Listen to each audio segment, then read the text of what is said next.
All right, we are back, and as you can see, I've fixed everything. Got the mayor here. I'm gonna give you guys a second to come in. As you come in, if you can hear me clearly, please go ahead and hit the like button and let me know so that we can get started with the show. Again, I'm gonna give you guys a few minutes, and like I always like to start off with, make sure you register to vote. Don't wait for a politician to come and tell you what to do with your right. Go ahead and do that now. And I would say to you that if you haven't uh, registered and you want to participate in these elections coming up on April 8th, you will not be able to participate in them because in South Carolina, you got to be registered 30 days prior to the election that you want to get into. So go to sc.gov. And I see people starting to come in. Please go ahead and hit the like button, share this out. Somebody hit the like button. It helps with the algorithm. It helps to bring more people into what it says to the algorithm rhythm is that when you hit the like button that we're not charging for, okay, not like thank you. It says to the algorithm that, hey, let me suggest this to some other people, and we can bring some more people in on the conversation and get some of this good information right here. Real Talk Tuesday, the #1 political show in Georgetown, in South Carolina at this point right now. I know there's a few other ones, but you know what I mean. I think we could stand up against those people. Mayor, welcome, sir. Sorry about the technical difficulty there in the beginning, but welcome. No, it's good to be back. Just getting out of a council meeting, so it was making for a long day, long evening. But it's good to take this opportunity to talk to you, talk to the people, and get some feedback. And I man, I really appreciate that you do this because I can only imagine if you didn't take the time and if you didn't care enough to speak to the people, because it's easy to be like, man, I don't have to answer that. I don't have to, you know what I mean? Um, I was talking earlier on the earlier when I was on the earlier broadcast about the effects, and this is my opinions that Andrews SC News is having on the town, and I want to appeal to them. I want them to look at their children and say and think about what they're doing for the future of this town. Because again, 50 years from now, we'll be, memories. And it is easy for, and this came about because of a conversation that I had from somebody who wasn't from Andrews, you know what I mean, never been to Andrews, but is in touch with that page.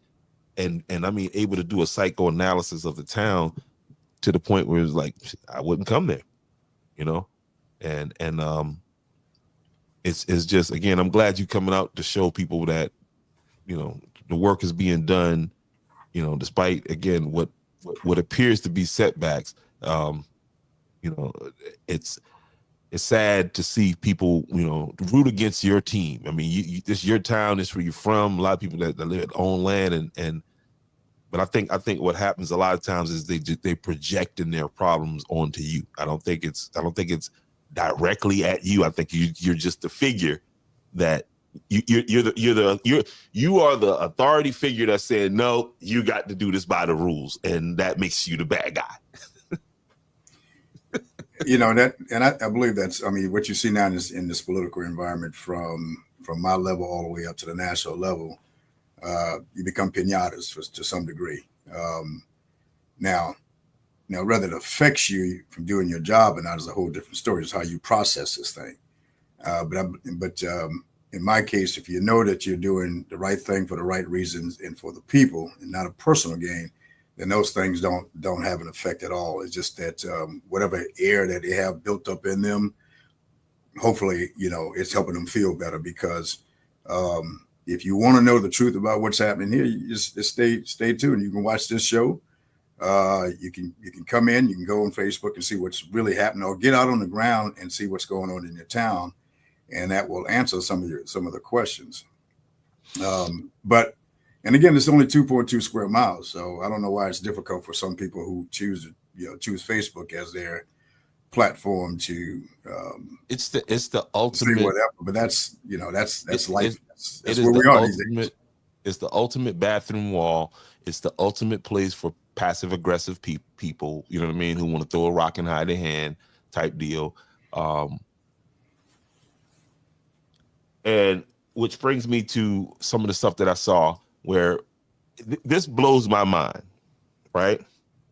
On one hand, people bitch and complain about the town, the roads, and this and that. And then on the other hand, when it's being fixed, when the problems that you were over here complaining about is actually being addressed, addressing the damn problem is a problem. I don't know how to fix that, bro. I'm sorry, sir. Please help me understand that. Again, you got that high level military training. There's something in that training because I don't have it. It blows my mind, and that's how long I've been tracking this thing. To some of these people, they don't even realize that you just want to complain. You know what I mean? If the sun come up tomorrow, God damn it, the sun. You know what I mean? Like, yeah, it's and those are the things I don't have any energy or any interest in spending time to try to figure out. Do a psychoanalysis on folks who do that. But you're absolutely right. There's a small group that, regardless of what happens, good, bad, or indifferent, it's they'll take a picture of construction going on and complain, but that's actually upgrading these old sewer and water lines, and it's an inconvenience. And again, I don't understand how it can be an inconvenience. And Andrews is this small. You go to the next block, you might be 30 seconds off your time, or it may get you there quicker. And again, but we've had that. And again, you can't, from where I sit, I'm not going to spend any time trying to figure out what's in this person's mind and then watching, the people follow. But as this thing, as we move forward, you'll see that same group of people. And then you ask yourself, will they ever be satisfied? And it's probably no. So you take the majority who is all, a part of the movement moving forward, and you spend time with those folks. And then everybody else can watch us grow. Because that's what's going to happen regardless. We may have setbacks here and there, or you may have a water line that's break, but we'll get it repaired. I'm very proud of the small team we have here that's out on the ground, working their tails off to provide, the service to the folks. And they get abused a lot. And I have to constantly remind them, we're public figures in the public eye, and that's just what people do. People who don't really care about what's happening will complain. That's who they are, and that's who they will be. And it's unfortunate because the kids are watching. We talk about this all the time. Our actions, the kids are watching this thing. So if we have adults spending time talking about things they have zero facts and causing this these dark clouds that just continue to hover over your town, then what's left for the kids?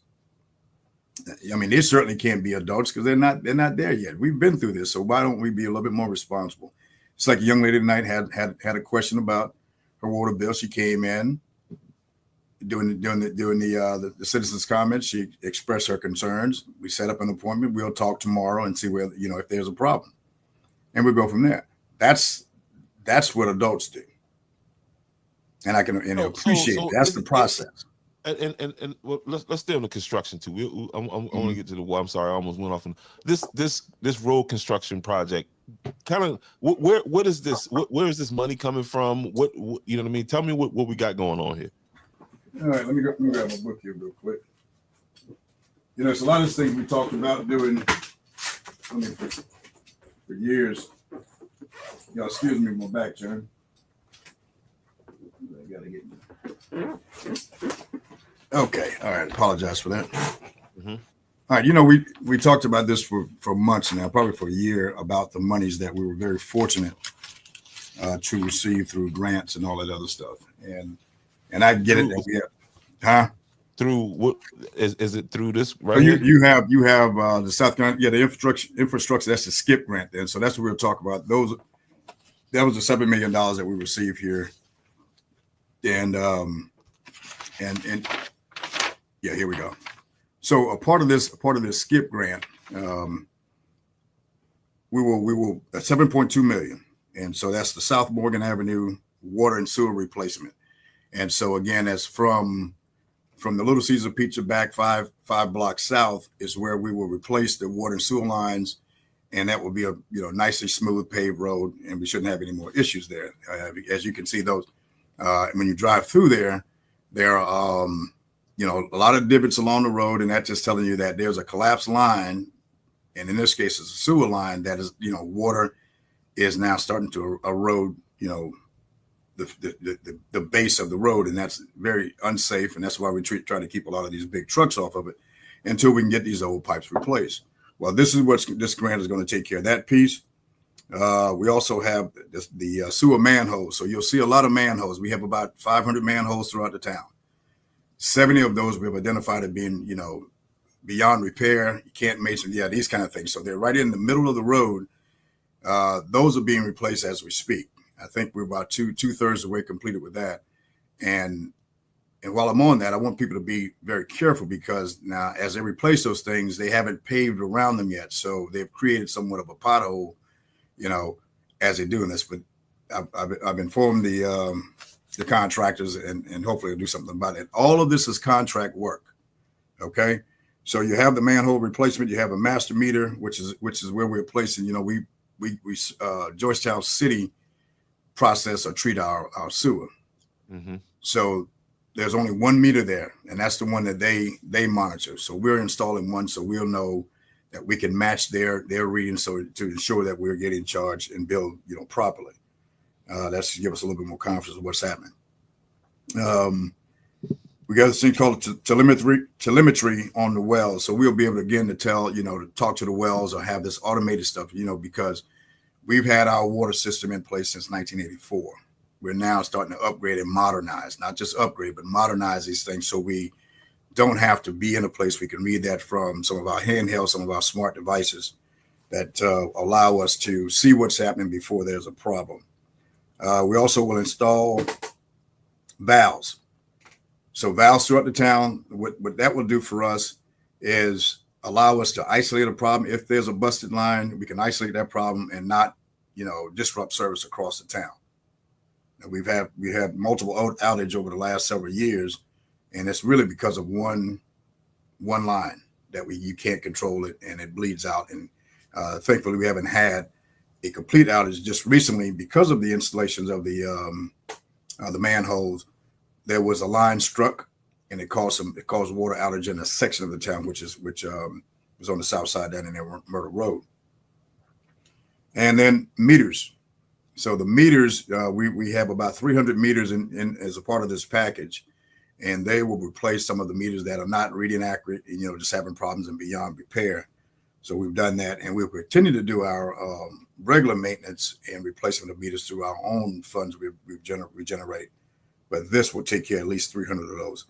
That's the SCIP grant. And we have another grant that is taking care of an issue on Magnolia. So Magnolia is that block of road right beside Advanced Auto.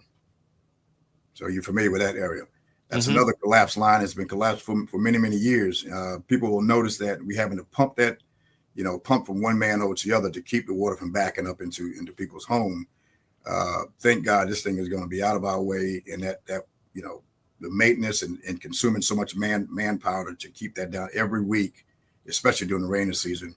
We have to keep that area pumped down again to avoid any backups. That's happening. And we just applied for another grant that's going to take care of the issue that was created when they installed the AT&T tower. So that that huge base was placed on top of one of our main, the main line, and severed that line. And so we're working on a bypass pump to get around that. That's a temporary fix that was approved by the DES, Department of Environmental Services, which is the old DHEC. So we have a permit for that.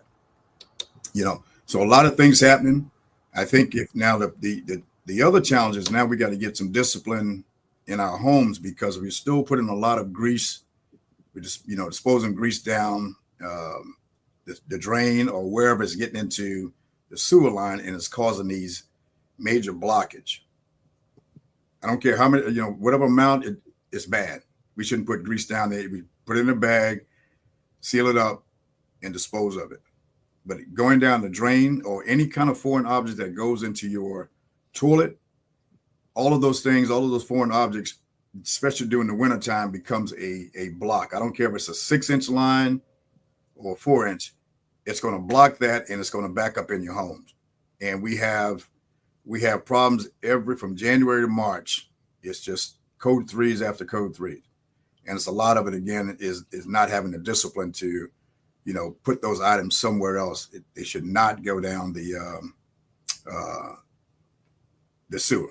Should not go in your bathroom, should not go down your drain because it's going to have a problem. And if you think you're getting away with it, I'm telling you, it doesn't move. It just sit there and collect until it's a big ball. And now you can't, when you flush, it's coming back into your house. That's as simple as we can put it. So you named a lot of things, and my question is there a timetable? You talking months, maybe a year of constant construction? So we'll never, small towns, this is going to be something you're doing for years. Okay. What's the goodness is that we're tackling the major problems right now. And if we can, again, exercise some discipline on the things that we put in, then the routine maintenance, the day-to-day maintenance of manholes and lines and, that kind of business will prevent a lot of the sewer backups. Yeah. But you're talking 25 miles of, it's a little small town, again, it's about 25 miles of sewer line and 25 miles of water lines. Yeah, so I mean, place all that at a point that and Andrews is again 2.2 square miles. If you're going anywhere in Andrews and you feel like you're being inconvenienced, at that point you're just being an arse. That's pretty much what you're just being at that point. And I'm saying that to say, listen, this is needed in the town. This is that you're gonna have to. It's gonna have to get messy in order for it to get clean, and so. That's the price of progress. So yeah. So and again, you're talking about time and resources that's required to do this. In 8 years, we've put about $18 million, and we're just now scratching the surface. It's expensive, and it takes time. So what we do here is stay on top of it, see where the real problems are, understanding where all of this, most of the stuff come to that point, because there's a couple of points right now in town. The way this thing is outlined, the design of the town, is that if it goes, it's about 3 manholes. If it backs up, it will take out a third of the town, or it will back things up. That's just how it was engineered back in the day. So we're now trying to, again, repair those things, and this just didn't happen over the years. In terms of we weren't consistent in it, and so could have prevented. Now, clay pipes and those kinds of things, they're eventually going to break. The more when you repave these roads and those heavy rollers come in the trucks, it vibrates those things, and they rust out, and there you go. Hey, listen, the truckers say they bring business to the town, so you need to stop with that. They bring business to the town, so they were. I'm not even really. I ain't got no prepared, but I saw that out there too. I'm not going to argue that. However, there is no tax. Nobody's being charged to repair these things, but the people that are living here. So Andrews again, that's where it's the people that live here's money that have to repair these things. So there's no funds coming down from state. There's a county. What you call a CTC, county transportation. We haven't gotten any of that money. Is there a truckers union? Is there a log truckers union? I don't know. I'm not familiar with the trucking industry, but it is huge now to their.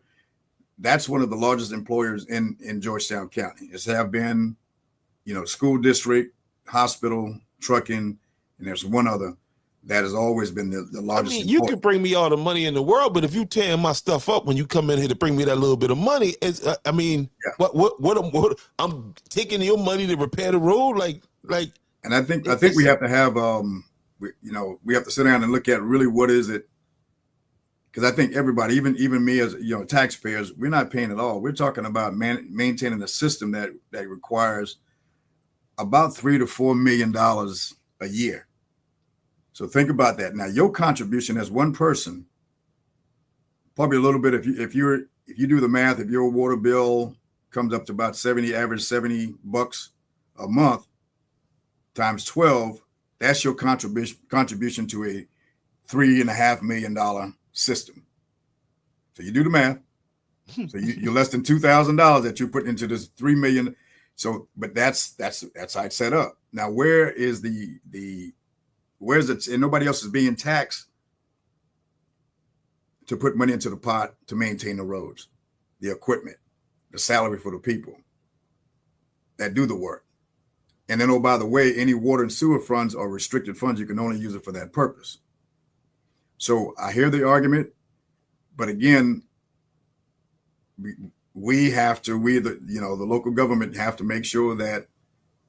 That's why I asked about a truckers union, so there could be a focal point where somebody can come and sit down and these things can be worked out, because it seems like you got this faction over here saying this faction over here saying this, and it's just, you know what I mean? It's just a bunch of blowhard talking or whatever. But think about it now. The money is not coming to the town. That money is going to that merchant. Absolutely. I mean, well, okay, and the merchants paying a percentage of that in business license at the end of the year, which is look at what business license generate. I'm just telling you, those are not the money makers. It's people with, it's paying their taxes. Yep.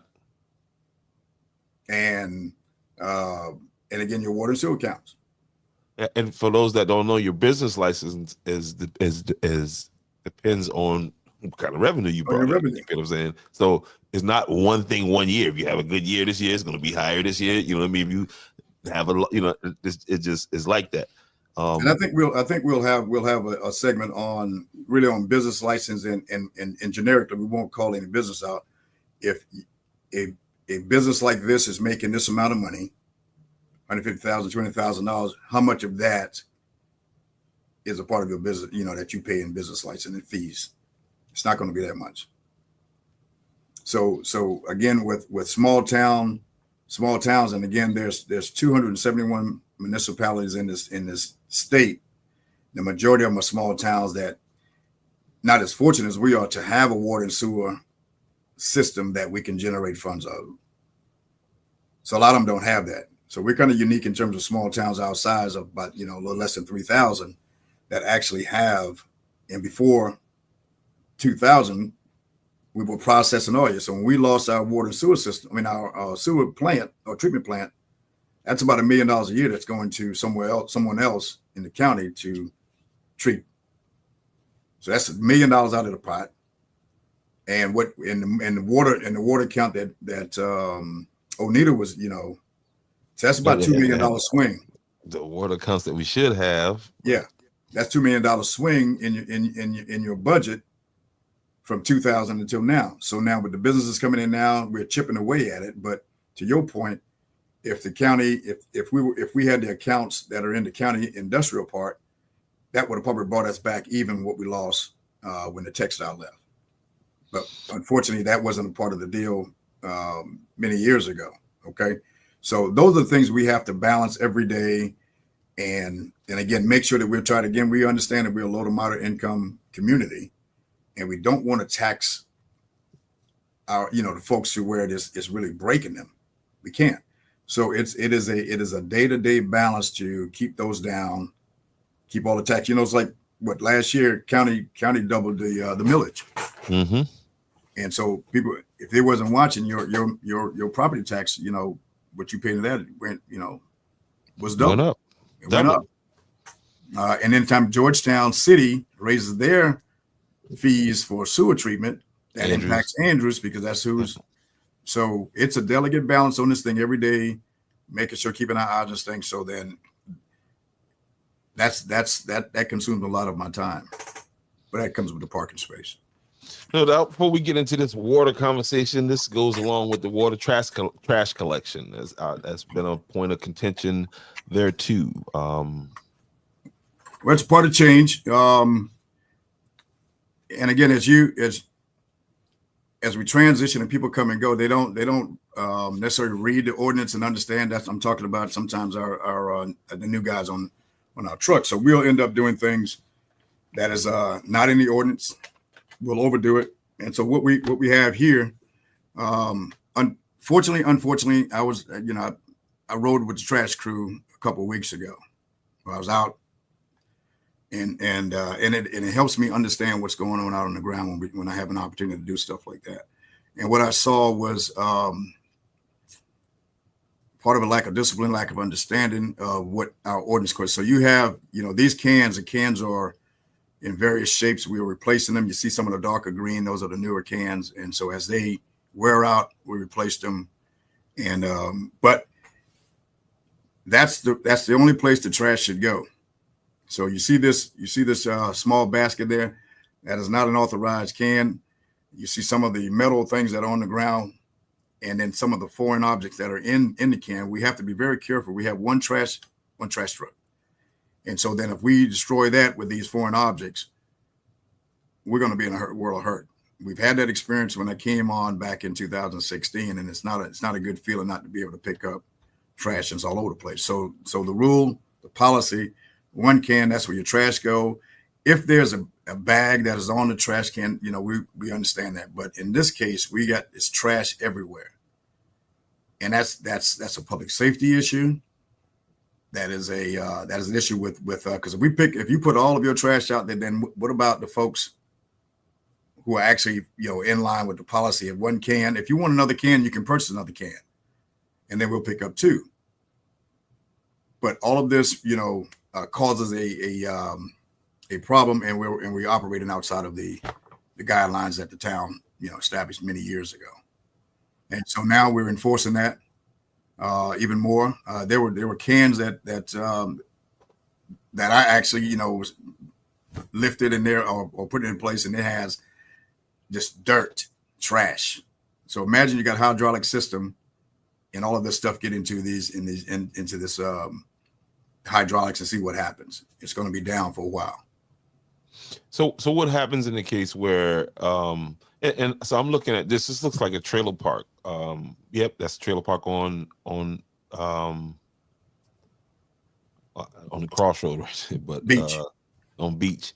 So they're fine. I mean, I see a couple of them need their wheels. You either replace the wheels or replace the can. They're in pretty tough shape. But this is not bad right here. So and I appreciate these folks right here because they bring them out to the road as opposed to that big truck trying to get inside their maneuver. So this is not a bad setup. And I appreciate what those folks do. Again, that cuts down on some of the time because it takes us right now 2.5 days to get through the entire town, 1,600 accounts. So moving forward, what would happen if you guys come out and this person has these unauthorized cans on the side like that? What would happen? What should the people expect? Oh, it's going to be left there. Yeah, that's not going to be picked up. We're not going to take that risk of putting those. We're not going to do it. It's not going to happen. And yard debris, trash bags don't belong in the trash truck. Yes. So again, the debris stuff, and we'll get better at it. To his point, the debris is a separate operation. That's a courtesy, if you will. That's not something that people we collect fees on. So what we try to do, and again, haven't been as successful as I want to be, is pick up twice. Spring cleanup, fall cleanup, where you'll have the leaves and all that business. So we can take that. We have the big trailer, the big dump trailer. Come by. You mean like metal bars and stuff like that? Metal bars, yeah. We can't put in the trash truck. Okay. And we have a recycle center just right here across on Carberry, I believe it is. So that's where they have multiple containers bins for this kind of thing. So we asked them to take that there. We'll deal with the trash, and when we have these debris collection periods. And then that's when you bring out your small limbs if you're doing some hedging and that kind of business, and all that stuff has to be bagged. Otherwise, our code enforcer is going to come by and is there a notice that's going to be sent out? Here's what I see happening. Uh-huh. Is okay. the trash is left there, right? Does at that point does the town contact that person and let them know, hey, listen, we got an issue with your trash? Because I could see the person saying, I mean, not giving a damn. It's just when you come back, it's gonna be more trash piled up there. Well, we also have an ordinance for that too. You can't just leave debris out there, and if we can identify that person, we're doing right now is educating. So to your point, yes. So the folks that we've identified here over the last few weeks, they will get a courtesy notification that clean up. Yeah, we can't pick these up for these reasons, and hopefully everybody gets in line. Yeah, so there's no courtesy to picking up those objects that we know are going to cause damage to the truck. And so we've had some incidents now where there's been some exchange between the guys on the sanitation team, but I told them that's not, just let the customers know that contact town hall, and then we'll let the staff work through the issues. I would also suggest, like, whenever you send out that correspondence to let them know, the people know that, hey, look, we're cracking down on this, I would put dollar figures down there. You're saying ordinance, and they're saying, well, the ordinance, no, you got to show these people dollars. Like, listen, we're going to charge you, dude, and I think they should, because well, that's all in the ordinance, and I invite them to go. It's all online now. Everything is online. It's laid out very nicely, and anything you want to talk about, whether it's noise, trash, and so it has the dollar fine amount with it. Yeah, okay. Most of them are maximum $500 per incident. Well, you can guarantee that most of them won't see that because they ain't gonna go read it. But it's there. Ignorance to the law is no excuse. Hopefully, this is helpful to get folks interested in no doubt how things should be done. So it's all out there. We invite them to go read it, or again, call the ladies up here, and they'll steer them in the right direction. No doubt. Before we get into the water bills, we're gonna save that for last. Again, if you in here and you enjoying this conversation, please hit the like button. We're not charging for that because the water bills are a different thing. We'll get into that in a minute. New business in Andrews, and for the area, good economic growth is always a part of this thing. That's been one of the highlights of your being here is the attracting these businesses, going out, going and actually being a advocate for the town of Andrews, for the people of Andrews. And you want to go ahead and start this off right here? Yeah, well, the latest one that today we did the groundbreaking for the Tractor Supply, which is out there on the west side of the town. We're along County Line Road near the Dallas Center. This is something we've been in coordination with this company for probably the last couple of years. They were very aggressive about being here. They hit some snags along the way. They had one site already identified, but found out that it had it used to be an old service station. So there's still a tank. These are the kind of things we're still discovering. It's a lot of discovery learning in our old town. You're talking 1909 to now. But that's the importance of talking to the old people, because they can tell you, like, man, where Christ Church, the Church of Christ was, that used to be an old salt mill, and you know what I mean. So, but go ahead, go ahead. Yeah. So this is the latest. Those guys are eager to get things going, and they have. They're telling I won't put the date out, but it's the time period from where they start today until they're finished. It will be within 2025. We're going to be very surprised. You'll see coming. This guy said, "Well, we do this all the time," and I was very surprised when I asked him about the time to when the doors open, because that's we're impatient. We're happy you're here, but we're ready for this thing to be up and running. And so this is a big deal. Obviously, we never had one this type. We have similar supplies and capabilities here, and I think these guys are just going to add a touch to it, because again, this is where a lot of traffic comes through Andrews. We service at least about 11,000 people under the 29510 umbrella. So this is big for the farmers in the area, for the farmers and the homesteaders, and this is big. Yes. So we're happy to have them. You know, we're continuing to enjoy our Pueblo Chico, some of the best Mexican food around. I know because I've gained a few pounds, and then of course Little Caesar Pizza is continuing to do well. Our challenge is becoming more and more obvious, and the challenge is the workforce. So and I think a lot of people are having that issue. Yes. You know, people are not, people don't want to work. PPP, and I'm not that COVID that COVID hangover, man. People don't want to work. Yeah, so that is the thing. So even though these guys are less than a year in, yes, sir, it's going to be a great thing. Less than a year in business, I mean, their staff is turning over rapidly. Yeah, people don't want to work, man. And so it's something. I don't know what the solution is. Part of our meeting tonight was a public hearing. Anytime that we apply for a grant, we have to have a public hearing, and then we close them out. What it is, people come in and they do needs assessment, so they want to hear from the citizens. One of the things that came out of that tonight is really establishing some kind of workforce development program in town, because and it has to be like town's gonna have to take this. Like I understand, towns operate in a budget, but moving forward, because the unemployment office, what was it called now? The SC Works.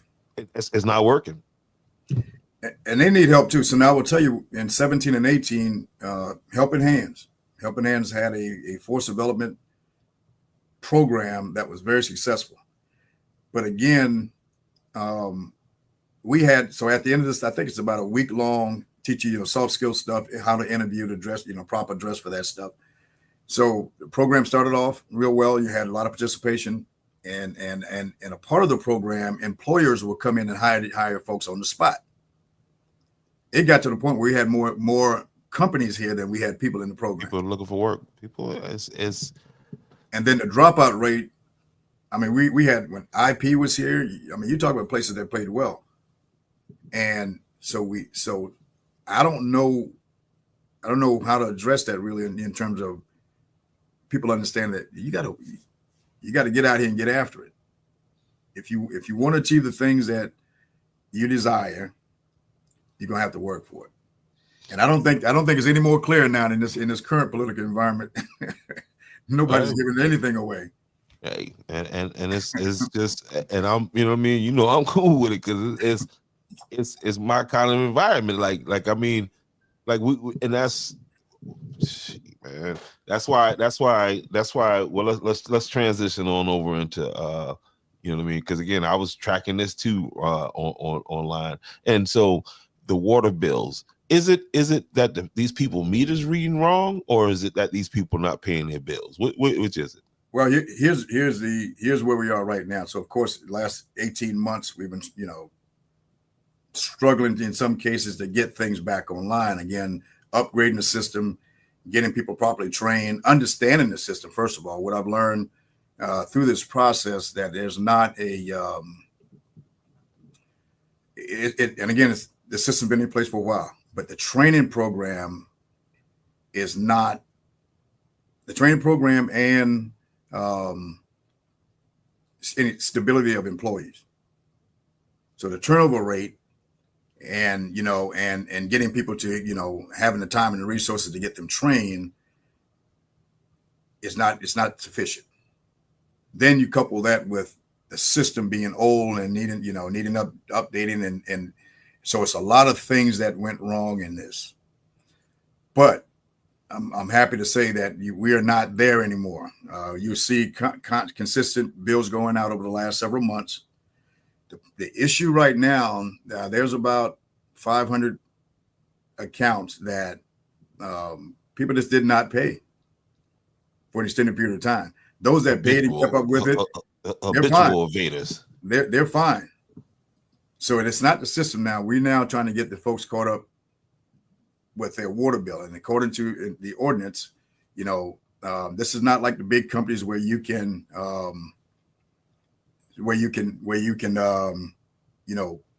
get 2 and 3 months to pay it and you get notice. And no, that's not how it is. Our system is set up, and by law, your account have to be zero balance at the end of every period.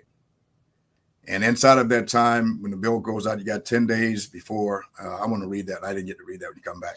No, what he was talking about on our last point, and I put it up because Eddie Shackelford is uniquely qualified to. My camera keeps cutting out, but you can still hear me, right? Yeah. Mm-hmm. Okay. He is uniquely qualified to. He has his pulse on the new workforce. And I learned a lot, in my time working at McDonald's. And so he's like he's saying here, parents often encourage their kids to embrace the value of hard work, while their kids, on the other hand, but it's the culture, it's the music that we listen to. You feel what I'm saying? This is not, you know what I mean? Ain't nothing about it. It's, and I'm glad he's here because I want to give him, and not to get off the topic, but again, the last time we were on with Eddie, we talked about McDonald's, and so I'll give him a quick update and here shortly. But so the issues right now, what you're seeing, and I'm not, I will never get on Facebook and debate with people. That's not the professional thing to do, and then it won't get you anywhere. So I prefer them to come in. And so the thing is right now, so what you're seeing most of them out there right now, those are the folks that just, made a decision. Many of them made a decision that they're going to take a risk. And I think to some degree, hoping that, those things will be, forgiven, but we can't do that because that's what pays the bill. We did that along this 18-month stretch where we gave this incredible forgiveness thing because I didn't want to hold people accountable for, and it's, they used, the water was used, but I didn't want to hold them accountable for the things that we had to get fixed here. Those things are now on point. We now know that if there's an issue with an account, it's specific to that account, not a widespread issue. So what we're having to do right now, those folks that we're back into the rhythm of, there's a penalty if it's not paid at a certain time, and then services are interrupted until the account is back in good standing, and that's by law. And so that's where we are. And there's no way around it because we don't collect the funds, you can't pay the bill. And that's the real. Miranda Smith. I don't know if you know the answer to this, but she wants to know how much is an additional trash can. If you're inside the city limits, it's $20, and if you're outside, it's $25. Okay. And shout out to Miss Tammy Solomon checking in from Estill, South Carolina, where they got a contentious election going on here. Yeah, I agree with you, Tammy. I mean, it's not unique to Andrews, and I think a lot of our folks, or some of our folks, thinks that we're only challenged by old systems and water challenges here. No, it's across. The good thing though is that our water is some of the best in the state because we pump from 800-900 feet down. It's treated by chlorine, and where you will see if you read the tea leaves or just read the some of the other articles out there. There's some places that are challenged with trying to get clean water. We don't have that issue. We just got to get it under control. Denmark, yeah, no doubt. And so I think this is one here for you, Mr. Eddie. Miranda says her son needs a job, and McDonald's said they're not hiring. Somebody need to get Miss Miranda's son a job, especially when them young people looking for work. And as adults, as you go past these people, encourage them. Okay, when you see a person do a good job at McDonald's and they polite and say thank you, encourage them, let them know, hey, look, I'm proud of you. Do keep doing a good job. You know what I mean? It's the small things. I think they matter. I will say that our folks down at McDonald's down there really, really good people. The young ladies at the front window. It's always, I think, what she call you, darling, sweet, just the kindest person. So I've had nothing but good. Need to clone her. Folks out there, man, and they're holding it down now. Burger King, shut down a lot of things. A lot of I think 52 of the Burger Kings across the state was closed, and now McDonald's, Subway, pizza, Little Caesar Pizza. So they're still holding it, but Burger King did not last very long. Yeah, but then that speaks to that workforce issue that we talked about again early. But the question is though, again, with the water bills, and you just said that the people that's really making the most noise are basically they just refuse to pay their bills. At some point they made a decision that, and then it got to a point to where, because without this money, well, and again, it's like anything else. If you let it accumulate over time, and it's going to take you a little bit longer to, it's going to put you in a challenging financial situation. I'll put it like but what about the people that say that's not their fault? That's the town fault. Y'all messed that up. No, that has nothing to. No. You can't. No, if you get service, you have to expect to pay for it. Even if y'all don't send the bill. You have to come. That's the argument. Now that is the argument. The argument is bank error in your favor, like monopoly. I guess that doesn't work anywhere else. Trust me. I remember in the military, if the military paid you too much, everybody, you would get this, and you decide to go spend that money, knowing that's not what. Then you would get these 3 little letters, NPD, no pay due, because the military is going to get it all back, and that's consistent. Just like I think a couple of years ago, was it Duke Energy? Yeah, they had. That's the way it works. So we ask people, don't take those chances. That's not a smart bet, because again, we have to account for this water. Again, we are permitted through DHEC, and so they monitor the water use versus the revenue that comes in. And if it doesn't match, then you have to give an account for what they call lost water. And they're concerned that if you can't account for this thing, first of all, you're not now have enough money to sustain the system. Second, you could have a busted line that could possibly be susceptible to cross contamination. So they get involved. I like to say that the revenue and the water usage has to match. Mm. And there's some, there's a percentage of water you're going to lose when you're firefighting. Some of the other things that happens, or if you have leaks, you're going to have, but we have to account for all of that. Even though we're the owners of the system, we still have to account for it. And again, that's revenue and water use. It has to match. And so, and I think the other thing too is that sometimes I think in our small towns, you don't see yourself as being, running a business like the other utility providers, because the people there, and and we just can't do favors. You just, because if I can't do it for the next person, I'm not going to do it for one. Now there are exceptions when there are people are, like our elderly. We look at those real close. I've reached out multiple times to family members and say, hey, look, you got to go check on mom and dad. They got an account that, needs you to help out. I've done it multiple times, and they generally come through. But, there's no program that says, because of you're a certain age, or you have, a ton of bills over here that we can just let you use as much water as you can. That's not how it works. We can't do that.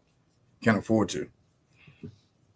So yeah. Imagine me throwing a leadership conference and I'm behind my water bill. I'm a leader. Yeah, Facebook. Hold on. Somebody put the comment back early on there. Roxana put that up there. Let me put this on here for you, Roxana. I don't know if she's still in it. She said 10 o'clock. She had to be about you. I believe we right at her time. She didn't bounce up on it, but she had a comment earlier, and this is exactly what it is. It's fake book. That's exactly what it is. And it's not the platform. It's the people who choose to use that platform for nothing but just negative stuff. And then, of course, freedom of speech, press. You just can't be distracted by it. You just got to stay the course. No doubt, Miranda. And you make sure you hit that like button over here. You feel what I'm saying? So you can bring more people over here. I know they talk bad about us over at Edges of Podcast, but you know what I mean? I'm going to bring you the information. I'm going to talk some junk now. Understand that. Yeah. And before I lose, apologize for cutting across you. So we discussed, when Eddie brought the concerns about the McDonald's account. Yes.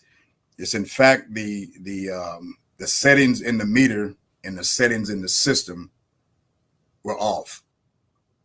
So they were being charged too much, and so they're going through that now to get that rectified. And we'll sit down and talk and show them where we are, and they will get the credit for that stuff. But he was certainly yeah. So back in 2021, I can't explain. I don't know why that those settings, everything has a code. If you're a resident, industry, those kind of things, very different coding, and somehow theirs in the system, the meter is fine. Theirs in the system was not aligned with the meter and gave false readings. And again, he's on a much larger system. All of our residents are on 3/4 inch lines and 3/4 inch meters, and those are all set the same. So when you start going to larger meters, you got to make sure that when those things are installed, they're aligned with what's in the system. That all that stuff automatically computes and spit it out. You got to go through, break it down, and see where the problem is. So he was in fact accurate. And I went back to his history all the way, I think, in 2003, and you can see it's not a whole lot of increase, even when you have your mandatory increase or rate increase to keep up with the cost of maintaining the system. It's not going to jump the way it did. And the same thing even if you had that same issue with a resident. So you go out and do a data study, see where the water's coming from. We have the ability to look back 30, 40 days or 45 days to see when water is being used or when water is going through. So either using it or there's a leak somewhere on the other side of where the water passes through the meter.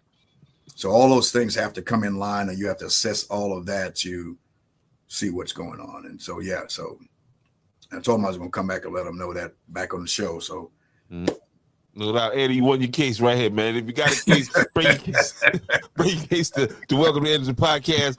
You know what I mean? You can get it heard right here. You see what I'm saying? We already had our first. But listen, Richard Newton had a question that we went over earlier. If you don't mind, please go over that again about the issues about the around the manholes. Yeah, is there, and we can't dictate how they do the work. They be the contractors. Contractors, okay. But once they get the contract and they have the scope, they go out and their strategy for getting the work done, whether they work on this side of town, that side, that's their call. Same thing in this case, and I brought it to their attention. So their plan is to get them all installed, then come back with, because there's also a compaction process they have to do to make sure that when they pull this large system out and put it in, that the ground around it is settled in. So they have to do a compaction process before they start paving. Because when you pave and it ain't, when you get vehicles coming across, it's all going to now start to cave in. The problem is that it's being washed out and creating a pretty significant bump. And so I brought that to the attention of the contractors and made them aware of that. And so the ball is in their court. I just encourage folks to if you see it, and you won't miss it, because it's a lot of sand around where you see the road has been disturbed. Assume that is one of those manholes, because again, there are tons of they're all over the place right now. We're working on the Crossroad, out there, Myrtle Road, Cherry, Beach.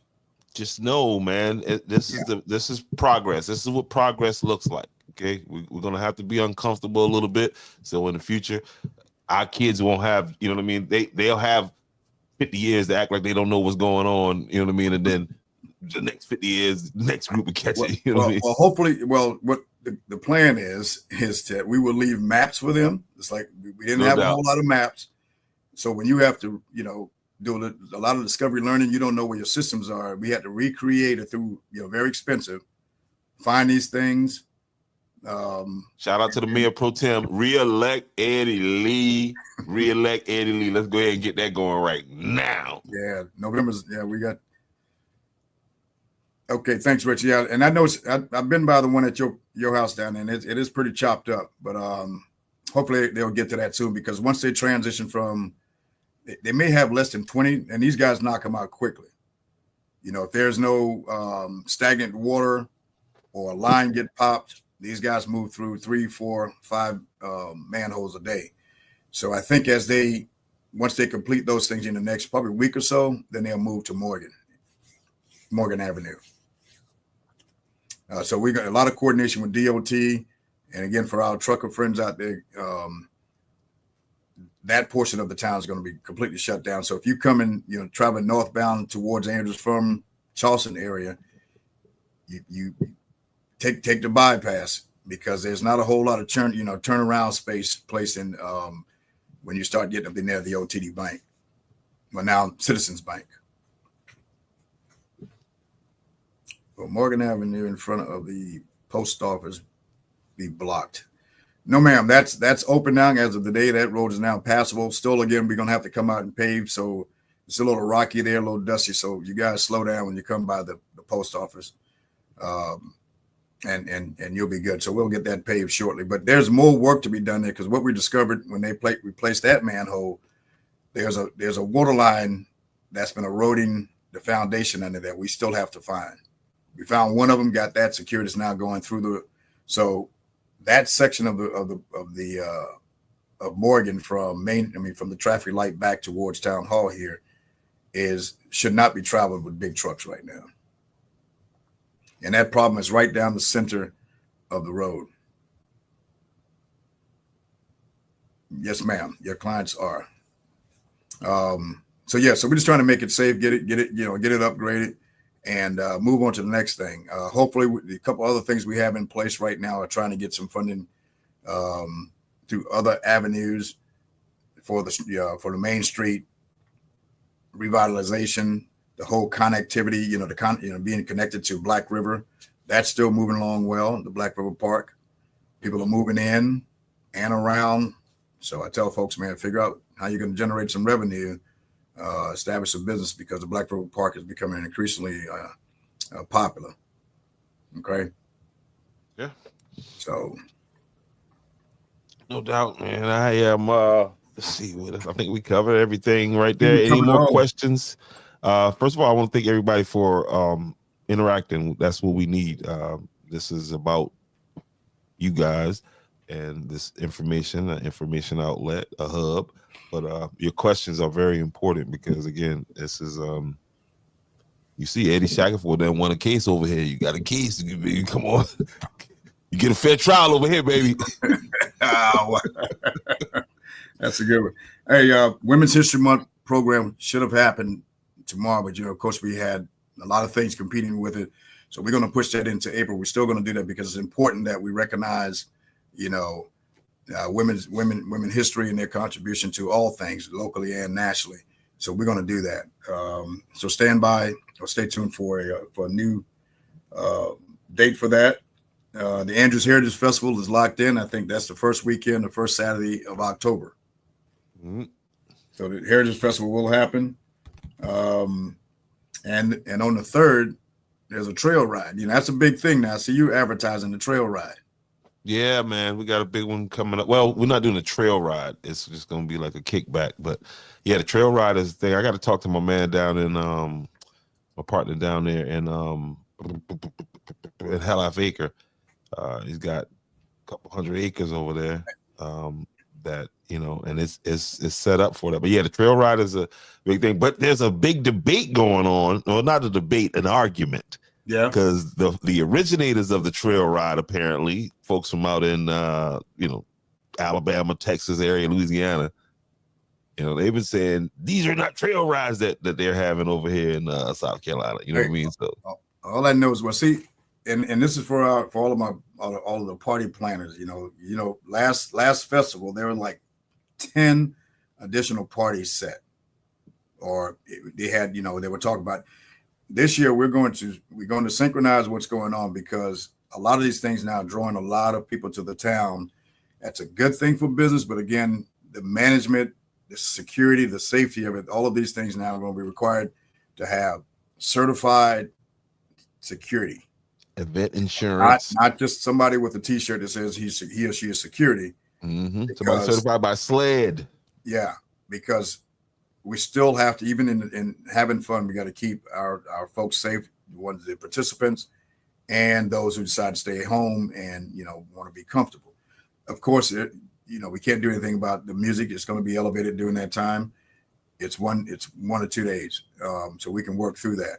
But in terms of the traffic, it is crazy. They just had an event here a couple of weeks ago, and again, I think it's a trail ride. I know it's the dancing thing. Very successful, but I got a little concerned because there were so many people, and we weren't, really expecting it. But the good thing is that they had certified officers that were patrolling, so they didn't have any incidents. But beyond that, we still have a traffic jams and people parking, so you have other businesses. So we got to make sure that whomever is the sponsor for these events, they're doing the proper coordination with the business owners that you're going to be there in their property, and you're taking responsibility if something happens. The town, when we sponsor events, we have to make sure that those things are done. And so for any private event, you got to do the same thing. And so come homecoming time, we will, or before then, we will meet with all the folks who are planning to have an event. So the chief can, sign off on this thing and say, yep, you have the proper coverage to make sure that you keep incidents down. So that's got to happen because it's becoming more and more popular. I know we had about probably 6,000 people here last festival. Yeah, about 6,000, if not more. No doubt. So, and again, Women's History. Young lady was there last year at the Women's History thing. I was trying to pull up some pictures there, but it wouldn't let me. I don't know what's going on with StreamYard right now. She was in attendance, man. We had a good program, and it was Miss Felicia Rue. Yep. That was our guest speaker, one of our very own that came down, and so we had a good time. There go Peggy with the Pepsi. With the Pepsi, I'm telling you, if you don't provide her Pepsi, she's going to bring her own. Y'all need to know that she got Pepsi earrings, Pepsi tennis shoes. So we'll make sure we have Pepsi for Peggy. No doubt. Yeah, that was Judge McNeil was back there. I see. Yeah, so this was a good turnout. I see Dr. Milton back. That she was our MC. Who else can I spot in this picture? Vicky is the mayor of the Cross, right? I would need you to know that now. Yes, sir. So I got any issues over there. Go see Vicky.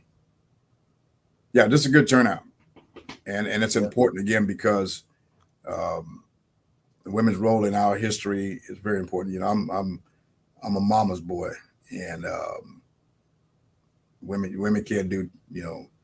I'm just a big protector of them, and so, and we want to make sure that they're highlighted, and we're going to do that.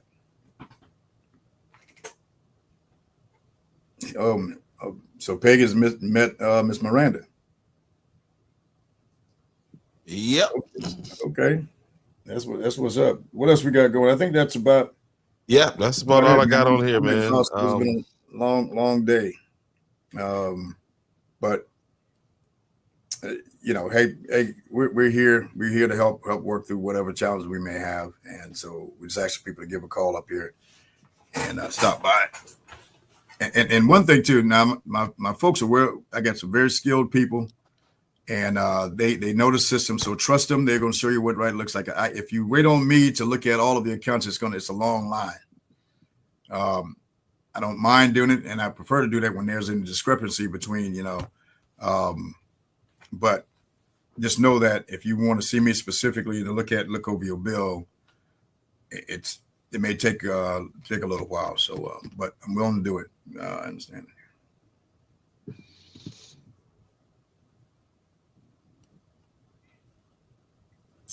Yes, sir. Appreciate that. I appreciate that, man. I know some of you being a manager out there as well, you have some of these same challenges. It's not easy. Hey, if it was easy, anybody can, sit in these positions. And you just have to, roll with the punches that come along with it. And you're not going to always get it right. But it won't be because we're not trying. No doubt, but you got to come on there and do the podcast. Hey, this is it. CIA did it now. If y'all want to get to the front of the line, I'm telling you right now, next Tuesday, tune in. Just be like, hey, listen, man, I want to get on there and talk to the man. Hey, run your case out. I'll sit and adjudicate it. And, you know what I mean? Hey, the problem is, man, sometimes you get too too accessible, and it wears you out because it's yeah. But when it comes down to matters of money and health and stuff like that, I'm going to do what I can to help us all figure it out. That's just who I am. No doubt, no doubt. So listen, guys, I appreciate you all again for tuning in. This was a very good, lively, healthy debate. We'll be back here Tuesday to run it back. I noticed you didn't talk about this whole security breach at the national level. I'm hold on. I'm lost. I've been out of the loop. I've been down. You have business in this other. Nah, we'll wait. I don't want to mess it up. I got to get. See, I'm about to go look into. Well, I got to get a couple of them other all things ready to go. All I say is we're now texting. At the national security level, we're sharing wartime plans on, a system that is not, on a commercial system. Yeah, 2 hours before strike. Hey, listen. They shouldn't have run Kamala. That's all. I'm gonna keep putting it up there. They shouldn't have run Kamala. Okay, but Stephen A's rising. Stephen A's rising, and I'll give you credit for that. I'm listening to the cat. I'm not a Stephen A. fan, but he's digging deep into politics. Listen. I'm starting to question a lot of these Republicans. Like that's why I don't trust none of them, right? Because I'm sitting there. And I'm listening. He was just on Megyn Kelly, right? Megyn Kelly's hard, right? You feel what I'm saying? And it was I'm watching it like, wow. I mean, they are positioning this guy. The line of questioning was set up for him for, and what they're going to cast him as is this now. The O'Keefe guy did him a little bad. With the exposing him here, but because his character is the angry black man on ESPN who read out loud this and that or whatever. That joke is making $100 million, huh? $100 million. You know what I mean? And so, but yeah, it works for him, but he's a tool. You know what I mean? And I know people be like, shit, for $100 million, I'd be a tool too. You know what I mean? So, but yeah, they're gonna run this guy, and they're positioning him now. So, who are you talking? The Democrats or Republicans? The Democrats got to move back to the center, and this is name the person with the national face right now. Name the superstar in the Democratic Party that's going to be the one that's going to, galvanize the party and make it happen. There is none. I don't see any. No, you got Gavin Newsom trying to slide back to the middle. Then you got the chick from out in Texas making a fool of herself with all that ghetto foolishness she talking. But you're talking about Crockett and Stephen A. is going to be Stephen A. Smith. For all of you who don't know, who haven't heard me say this, but I'm not the only person saying it. But Stephen A. Smith, they're positioning him to run for the president of the United States. And if you just watch his interviews and who he's talking to, you got to ask yourself, why would Disney give him $100 million to talk less about sports? Yeah, but I would tell you this, and again, I think when you look at both of these parties, they have some significant issues. Yes, Jasmine Crockett. So I'm and that may be in terms of Jasmine, very smart woman, and in tune with what's going on. Maybe that's to shake up the attention. To get them in, she may not be that person that's going to, be the leader in that party, but it's certainly starting to rise up. AOC, those guys, but I don't see a leader in there yet. Somebody's merging to be that next president or whatever case may be. Now, they got to move the party back. But I will tell you, and on the other side, it is a disaster. Hey, it is a complete disaster. So the people are left right now. Where do we go? Now, and I don't get too much in it, but I will always speak out and passionately about who's in charge of our defense. I spent 30 years almost doing this, and I know what right looks like and who, and we cannot play with that. we're talking about, where where on the other side, if the egg situation, becomes, you're paying more or it drops, that's one thing. But when you start talking about the national defense and these service members that are out there, doing the hard labor on the front line, but you got the strikes, the system, the delivery systems, and all those things are being talked about 2 hours before it happened. That's why Geraldo got kicked out of, we went to this embedded media thing, and Geraldo, whatever his name is, he started to leak the information on I had one guy in my vehicle. He was he's a reporter from, it'll come to me in a second. New York Times, Washington Post. Times. New York Times. No, not the New York Times. Oh man, it'll come to me in a minute. But he's very big, and I know him. To this day, good friends with him. But I told him straight up. I said, if you release any of our operation, and again, we're the guys on the front line, and we're these guys get to sit in on our planning and our all of our rehearsals, so they know how this operation is going to go down. Back then, those guys had the ability to reach back and report instantly because they had these Iridium phones and those things and computers. We didn't have that capability. So they can report, on the spot. But I told him straight up, I said, if any of this plans from this unit, from our unit is leaked, that's where you get off. That's where you're getting off my vehicle in the middle of Iraq. That sounds like a death threat, sir. Because I mean, what else? What was going to happen to him? That was his problem. But if you put me and my soldiers in our operation in jeopardy by trying to be the first one to report, that's a serious problem. So now we have at the national level. So all I can see now, this week happens to be the week we're week one of OIF.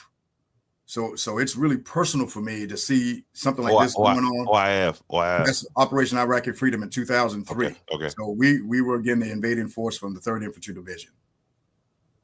And so when stuff like this happened, you can't help but to think about the troops across the board. You're talking about you had a heavy infantry division, which was 3rd Infantry Division, and there was a Marine division, and those were the two divisions that were attacking first. Other forces came on later.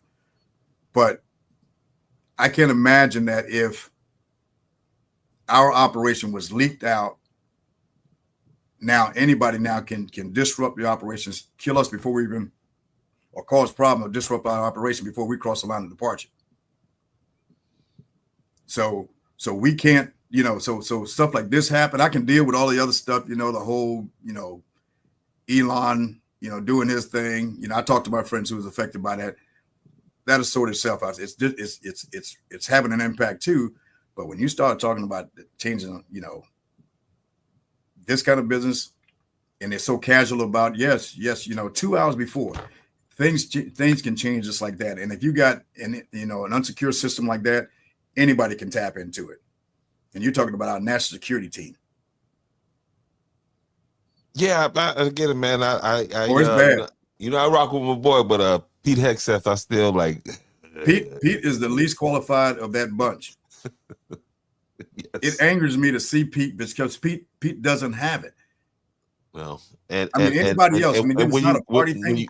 When you plant somebody like that, they got this want to show, you know what I mean, that hey, I belong, and it's usually the wrong move. So yeah, so it's not a party thing. Everybody can question everybody's DEI status, but Pete is seriously not qualified for this. You took a 4-star general with 40 years of military service in the Middle East as the commander for the entire operation in the Middle East, General Austin, then becomes the Secretary of Defense. He know this region. He know how to bring all of these forces together again to address the nation's defense policies, goals, objectives, that kind of stuff.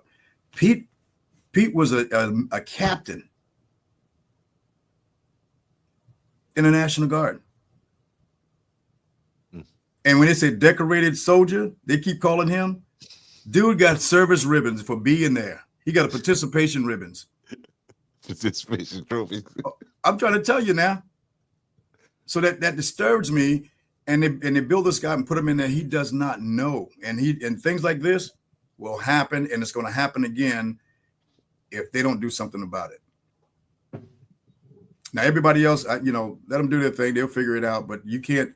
You're talking life or death when you're talking about someone that is not qualified to be, because you make a decision. You're the Secretary of Defense. Is the largest department in our structure. That's what bothers me. So then, I lost 2 soldiers out there, but that was because things happen, but not because there's this huge security breach that we're going around, kind of pushing it under the rug. Anyway, that's my commentary. Yeah, I just pulled up an article. I'm like I said, my head was out of it. Huge security breach. Oh man, hold on. This is going.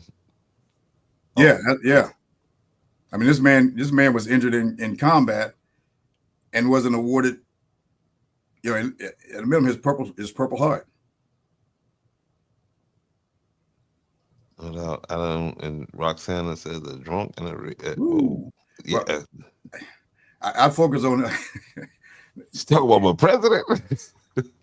Yeah, but yeah, so our national defense, man, we can't do that. And then the world is looking at this stuff, and these guys tapping in. If a reporter was brought in on this chat conversation about this military operation about to go, the strikes that were going in on the Houthis in Yemen. So somehow all of the national security team is on this chat. I mean, I'm looking at texting about military operation. Where in those conversations should happen in a SCIF. That's a secure place on secure phones. You can't even bring cell phones in this thing. Everything has to be locked in. I don't know if he's a rapist. I know he might rough a lady up a little bit, but I think he was accused of that, and then cheating on his old lady type. They had a baby on her or whatever, but so that made him qualify. I know it's not funny, but I'm looking at the headline right here. The headline is saying right here, heads are exploding. How security experts see signal war plan breach. So I got to get into this. I'm about to dive into this and see. 2 hours before the strikes went in. Yeah. And what happened? They had this text group, and somehow one of them, I think it was the can't remember the guy's name, but he brought in a reporter somehow. Now what may happen? Knowing my dog Donald. Hold on, let's see what this is right here. Right, saying Jamal is the Donald Trump. Oh my goodness, cut it out. And I'm not about to block nobody. Cut that out. Spread rumors over here. But I really think, because my dog ain't about to take that now, because it gonna put too much heat on Donald. Hegseth about to get his head cut off. Trust me. And then he gonna put. Listen, he need to get enough. And look, all these qualified retired general officers, man, put somebody in who understands what's going on. Yeah, I don't know why she rough him up now, but I don't know why he rough him up. Who knows the difference between a 9mm and an AR-15? Hey. So after this, like I said, just from the headline in the first paragraph that I read there, now I got it from NPR, so I got to go look at some other sources. But and this is not a party thing for me. This is about having the right folks calling the right shots for these warriors that are out there. These hundreds of thousands of men. We consistently occupy and having troops on the ground in over 200 countries. Yeah, doing things that nobody knows what's happening in many cases, and we have to protect them. And I think it's at that level. Okay, they done put you at that position. That security breach right there. That's it. That's a one and done for you. You're not qualified. I mean, you proved that you're not qualified. So yeah, I think they should. I don't know. We'll see. Gotta have somebody there, man. We can work through this. Some of the other things that people are, having some issues with. but you don't get a second chance to when you got not put troops' lives in danger like bombs that. falling, and you got special operators. Like somebody's observing anytime there's fire going in, anytime that there's somebody is observers out there, either by radar or boots on the ground. In many cases, boots on the ground in these places. And so we got to think about all that, man, and let the uniform guys, handle the operation, strategic operations. But when you make a reckless mistake like this, it can cause lives, it can cause international incidents. And so that's where we are. Mm-hmm. No doubt. Hey, and Roxanne they're going crazy over you. Cuz I think you was cuz now you done let Veronica lie to you and nah, but it's all good. It's all good. But hey, man, I'm that's it for me, man. I gotta look at that because I see it's just 7 hours where it just popped up. So yeah, but yeah. So take a look at it. But I appreciate the time and I appreciate folks tapping in.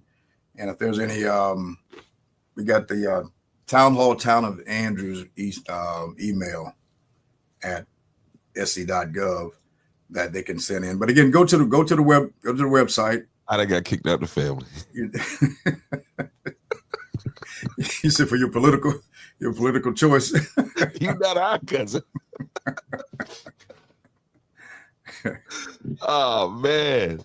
They'll put you in timeout for a minute, but no doubt. Hey, y'all can't get rid of me. I still love y'all. Y'all love me. No, so, but you're saying about the town hall and guys, make sure if you haven't already, go to the Google Play Store or the Android Play Store or whatever Play Store, iPhone, and download the Town of Andrews app. It's that's where all your information at. I mean, just like we were talking about earlier, the ordinances and all these different questions that you may have, all the forms you need to fill out, you know what I mean?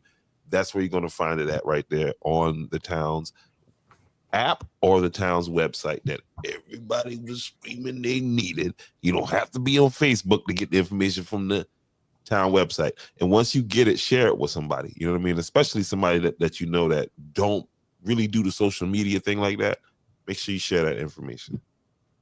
And let's see what I got here. I'm gonna leave this here for the people of Georgetown, South Carolina. Y'all keep trying to get me locked up. I done tell you they lock doctors up, man. I'm not no doctor. Yeah, I think it was Time Magazine. I believe that Time. Reporter, I think it was Time, that reporter. Good dude, man. He's up in New York now doing some big company up there. But I told Ariana, I said, man, if you report any of my operations, this is it. You out of here, buddy. He quickly became a part of the team. Yeah, and I mean, because that's just the thought, man, of showing up somewhere and your position has been compromised, and I mean, you totally caught off guard and surprised, and again, people died. That's ain't no, you ain't playing tag. Oh, I got you. You hit. No, it happened in Gulf One. Again, we were there, but this was, I think it was the Marines going in to remove some of Saddam forces out of Kuwait. And so these guys went in, but again, the mission was already leaked through the press, and they were prepared. Mm. That's when General Schwarzkopf began to deceive the media.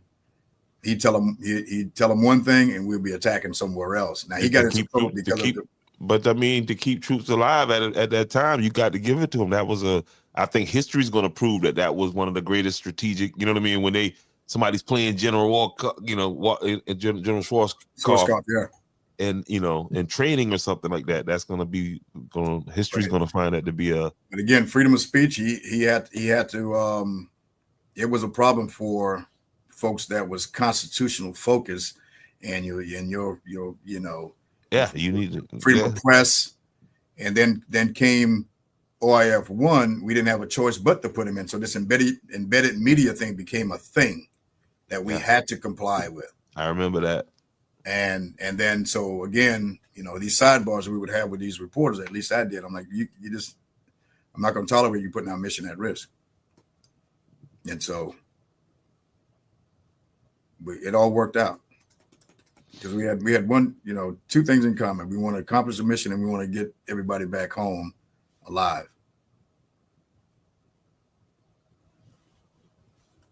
Yeah, there's some tough, you know, tough times out there, man. So again, I will never apologize for defending or, you know, speaking out for our troops.